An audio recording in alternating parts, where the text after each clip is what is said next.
à tous et bienvenue dans cette nouvelle vidéo. On va parler aujourd'hui des messages défunts, mais surtout pourquoi votre défunt ne se manifeste pas, n'envoie pas de message, voilà, ou ne communique pas avec vous si vous allez à une conférence, voire même beaucoup plus rare, en consultation privée. Alors, il me semble très important, voilà, de pouvoir vous expliquer ces différentes, possibilités, parce que on se rend compte avec Thomas que tour à tour, en fait, en conférence, le public change, les attentes changent. Et on est dans une société en fait d'exigence, de consommation, et il s'avère que on peut pas en fait exiger des choses de l'au-delà. Donc ça nous semble important de pouvoir expliquer les choses. En ce sens, oui, il se peut que un défunt soit ne souhaite pas de lui-même en fait revenir sur le plan terrestre parce qu'il a trop souffert, parce qu'il a eu une fin de vie difficile, parce que la personne était en conflit et ne souhaite pas être dans une ouverture. Donc ça, c'est très important aussi de le comprendre. C'est-à-dire qu'on a déjà eu des personnes qui, même quand vous ne le demandez pas, voilà, vous pouvez venir pour une guidance par exemple, et puis le défunt va se manifester et va exprimer la possibilité en fait d'apporter un pardon. Mais à ce moment-là, il faut que le deuil soit fait, il faut que la personne soit aussi en accueil de ce pardon que vous avez le droit de refuser. À l'inverse, un défunt n'est pas obligé de vous amener des excuses, voilà, parce que c'est vrai qu'on rencontre de plus en plus souvent ce cas de figure. Alors, ce qui est déjà très désagréable pour nous, puisqu'on se retrouve à des personnes qui arrivent extrêmement fermées et qui nous disent « je suis en colère, je veux absolument que mon défunt s'explique et puis s'excuse de tout ce qu'il m'a fait ». Les communications avec l'au-delà, c'est pas exactement ça, c'est pas le règlement de compte. D'ailleurs, pour des règlements de compte, vous n'avez même pas besoin en fait de nous, puisque sachez que quand vous parlez à vos défunts, ça leur est transmis. Hein, on le voit bien dans le film Nos Solars, ils ont bien des sortes de petits messages qui leur sont en fait transmis. Ou quand vous faites appel à eux, même par la pensée, ils viennent et ils vont assister en fait à la demande. Donc l'idée c'est plus d'avoir un échange finalement constructif. Et il faut bien comprendre que l'au-delà, c'est pas un téléphone direct où en fait on a en fait votre défunt. Il a le droit de refuser. Et puis on se rend compte aussi qu'au niveau des signes, les personnes sont de plus en plus exigeantes. Je m'explique, c'est que vous savez, enfin vous ne savez pas que ça leur prend énormément d'énergie de pouvoir matérialiser quelque chose. Le fait de pouvoir vous laisser, ça peut être différentes choses, une plume, un objet, un livre qui va s'ouvrir à une certaine page. Ça, c'est des choses où, après le décès, on peut avoir la télé qui s'allume, qui s'éteint, on peut avoir pas mal de manifestations, on peut avoir un cadre qui tombe, on peut avoir ces choses-là pendant 2 mois, on va dire, après le décès. Après, le défunt, et il vaut mieux pour lui, se détache de son enveloppe corporelle et le plus possible monte vers la lumière. Et c'est vrai qu'on voit de plus en plus de personnes qui souhaiteraient que leur défunt reste parmi eux, ne monte pas, reste même s'il faut dans une souffrance en fait. Certains en parlent et c'est vrai que c'est assez compliqué, je trouve, d'entendre ça. Parce que vous voulez qu'ils se manifestent tout le temps, et qu'ils soient en fait en permanence avec vous. Et c'est pas forcément une bonne chose à leur souhaiter. L'idée, c'est plutôt de les inviter à pouvoir se libérer, notamment quand ils ont souffert en plus sur le plan physique, et qu'ils puissent en fait atteindre la lumière. Ce qui n'empêchera pas de pouvoir revenir vous visiter, et puis d'intervenir principalement dans vos rêves. Ils peuvent pas venir dans vos rêves et faire des manifestations physiques. On n'est pas du tout sur le même plan. Et c'est vrai que le fait d'avoir une exigence comme ça, de vouloir et des rêves et des messages et des manifestations, faut comprendre que parfois, vous pouvez en demander trop. Aussi, arrive également qu'on ait un message, alors c'est plus du guide en fait du défunt, comme quoi le défunt est pris en charge, c'est-à-dire qu'on l'aide de l'autre côté à se libérer de tout le vécu bah, un peu traumatique, voilà, qu'il a pu avoir, ou physique hein, aussi. Et puis on lui interdit, entre guillemets, de communiquer tout simplement avec sa famille, parce qu'on sent que ça va encore plus le perturber, ça va être très compliqué pour lui. Et ça, parfois, c'est pas du tout en fait accepté. Sauf que c'est comme ça, voilà. À l'inverse, pour quelqu'un de vivant, si la personne est conduite à l'hôpital, on va écouter voilà ce qu'on nous dit. On va nous dire qu'il a besoin d'un temps de repos, qu'on peut pas accéder parce que la personne voilà peut être en cours d'opération ou en cours d'examen. Et ça, on va l'entendre. Mais c'est vrai que pour un défunt, il y a beaucoup d'idées reçues comme quoi dès qu'on décède, hop, dans la minute, ils peuvent nous aider, nous trouver un boulot, nous trouver une personne en affectif. Ça fonctionne pas comme ça.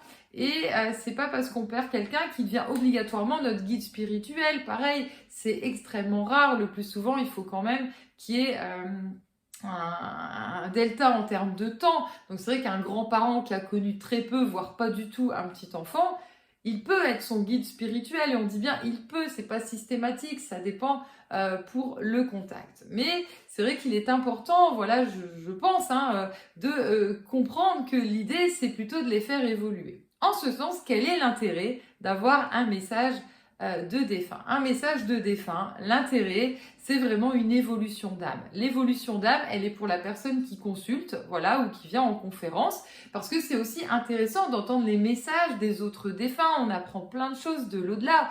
Voilà, il y a des défunts qui nous expliquent les missions aussi qu'ils ont de l'autre côté. Alors ça aussi, des fois, vous pouvez être dans le reproche parce qu'on va avoir l'information pour un défunt, on l'aura pas pour un autre qui n'a pas l'autorisation de nous le préciser. Donc, vous voyez, il y a pas mal d'éléments où on peut pas comparer non plus le message de défunt de l'un et de l'autre. Et on se retrouve de plus en plus aussi avec des personnes qui nous reprochent de dire oui mais la personne elle a eu 3 minutes 50 de message et moi j'ai eu 1 minute 30, voilà. Mais quand on prend la photo, on vous dit on est sur quelqu'un de pas causant, on va ressentir quand même des choses, on vous donne voilà les éléments. Et à l'inverse, il y a d'autres défunts, on est obligé de les couper, de leur dire bon maintenant, surtout en conférence, on essaie voilà de donner des messages pas trop longs, mais il faut bien comprendre que on peut pas on peut pas commencer à chronométrer, on peut pas, c'est pas évident. Et ça aussi, des fois, vous venez nous voir en début de conférence en disant bon il faut que je parte à telle heure, il faut absolument que je passe en premier, mais ça fonctionne pas comme ça. Voilà, de l'autre côté, il fonctionne en termes d'urgence énergétique, d'accord? Parfois, vous n'avez pas mis de photo et vous allez avoir un message parce que c'est important, parce qu'il faut vous aider, parce que vous êtes dans une situation, voilà, qu'il détermine. Alors quand je dis ça, je sais que pareil, il y a des gens qui vont être dans une foudre en disant oui mais moi ça va pas, oui mais c'est pas nous qui gérons ça en fait. Et que parfois l'univers il va aussi vous apprendre la patience. Vous êtes dans la colère, vous êtes dans l'impatience, et puis même quand vous avez un message, parfois vous l'entendez pas en fait, voilà, vous n'écoutez pas. Et vous pouvez vous dire après il dit que ça, il me donne pas plus d'éléments, mais moi concrètement comment je fais? On a déjà eu le cas de personnes qui nous disent oui mais je dois faire des travaux à la maison, mais qui va faire les travaux maintenant? Alors que le défunt, il prend quand même part de venir vous expliquer exactement voilà ce qu'il faut faire attention, mais après physiquement il peut plus le faire. Donc voilà, il faut aussi lâcher prise par rapport à ça. Voilà, je sais que cette vidéo, c'est un peu gênant pour nous, mais je sais que j'ai déjà eu des reproches personnels, voilà, de personnes qui me disent mais vous ne savez pas ce que c'est, vous ne savez pas ce qu'on vit. Alors si, j'ai été veuve jeune, j'ai connu ce que c'était. Après, l'idée c'est pas de demander tous les jours non plus à nos défunts de nous aider. On a une vie voilà matérielle à faire, on a un karma, et quand on parle d'évolution d'âme, c'est ça, c'est de comprendre qu'un message c'est pour vous aider en premier lieu à évoluer. Également, c'est pour aider à faire évoluer le défunt qui a peut-être, lui, besoin de faire un point, de faire un au revoir s'il n'y en a pas eu. Il y a tout un, voilà, parfois un pardon s'il a accepté des deux côtés. Bien sûr, il n'y a aucune obligation, mais c'est vraiment très important, voilà, de comprendre que plus vous allez être dans l'exigence, moins vous allez avoir finalement, et puis moins vous allez attendre de choses. Et puis plus ça peut se présenter. Parfois il y a des messages qui nous semblent mais si compliqués. Voilà, des enfants qui décèdent à la naissance. C'est très compliqué de donner un message parce qu'il n'y a pas de vécu. Donc c'est difficile de parler de certains objets. Voilà. Et parfois on va y arriver parce que la personne qui vient, elle est dans l'amour. Elle est dans aucune attente en fait. Voilà, elle se dit on voit. ça fonctionne, ça fonctionne, ça fonctionne pas, ça fonctionne pas. Et on va avoir des choses. Plus on va avoir en face de nous une personne qui va être dans l'exigence, qui veut des mots précis, qui veut des choses voilà, qu'elle a envie d'entendre, bah plus ça va bloquer en fait finalement. Et c'est déjà arrivé que le défunt soit ne souhaite pas communiquer, voire repart en fait parce qu'il se fait agresser et que bah, comme pour une personne vivante, bah, on n'a pas forcément envie voilà, de vivre ça.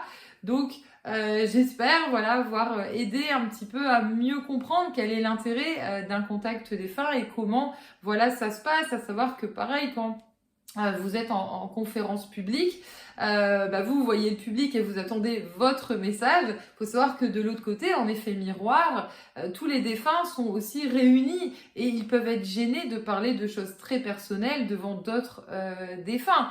Donc voilà, il y a des choses qui ne peuvent se dire qu'en privé. Parfois, ça peut être mieux voilà, que ce soit une consultation. Et pareil, il faut se sentir prêt pour avoir en fait un message défunt. Et enfin, il est important de comprendre que un contact défunt, c'est pas du spectacle. Enfin, pour nous personnellement, ça n'est pas du spectacle. L'idée, c'est pas de s'extasier quand on va avoir un élément précis avec un objet ou avec voilà. Le but n'est pas d'être dans la performance. Le but est d'être dans une libération émotionnelle et comme j'expliquais une évolution d'âme parce que l'idée c'est vraiment d'être dans une énergie d'amour et de partage. Voilà, un contact défunt, c'est un cadeau très précieux. Parfois, c'est même un contact du guide, hein, comme j'expliquais, quand le défunt voilà, n'est pas disponible. Parce que vos défunts ne sont pas toujours disponibles non plus. Donc ça, faut aussi le comprendre. C'est pour ça que le fait que ce soit marqué dans le temps, voilà, qu'on vienne à une conférence, que ce soit acté, c'est pour ça qu'on fait prendre les places à l'avance. Quand vous avez rendez-vous pour une consultation, on fait jamais en direct. C'est aussi parce que le défunt, il va s'arranger pour être disponible. Et là, on l'aura. C'est pas comme ça direct de l'autre côté. Il travaille. Hein. Alors, c'est plus un travail matériel comme nous on a et qui peut parfois, voilà, pour certaines personnes être très pénible. Hein. De l'autre côté, c'est quand même beaucoup plus aérien. Voilà. Mais dans tous les cas, voilà, c'est intéressant de comprendre qu'ils sont pas toujours dispo. Donc voilà, faut pas être frustré et avoir une colère envers vos défunts parce qu'ils sont pas venus. Hein, ils ont aussi une vie et une évolution de l'autre côté. Voilà, j'espère vous avoir éclairé sur voilà ce point. Pourquoi vos défunts en fait ne se manifestent pas, pourquoi ils ne donnent pas de signes tout le temps, parce que bah, c'est pas possible pour eux, tout simplement. Je vous dis à très bientôt pour une prochaine vidéo. Retrouvez tout le programme des conférences et des formations sur notre site l'aurore-céleste.com.